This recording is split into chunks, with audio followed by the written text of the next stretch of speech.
Hi friends, welcome back to my channel. ఈరోజు నేను మా పాప అందరం కలిపి మా అమ్మ వాళ్ళ ఇంటికి వచ్చాము. మా అమ్మ స్పెషల్గా ఏమండిందంటే మాకెంతో ఇష్టమైన జున్ను. చూసారా ఎంత యమ్మీగా ఉందో. మీకు ఎంతమందికి ఈ జున్ను అంటే ఇష్టం కామెంట్ చేసి చెప్పండి. ఈ జున్ను అంటే నాకు, మా ఆయనకి, మా పిల్లలకి చాలా ఇష్టం.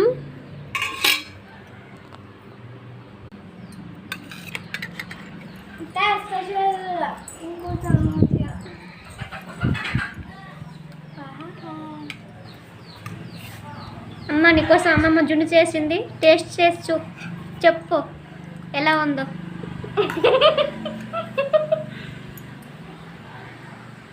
నవ్వకు, చెప్పులే, నీకోసం వెయిట్ చేస్తున్నారు.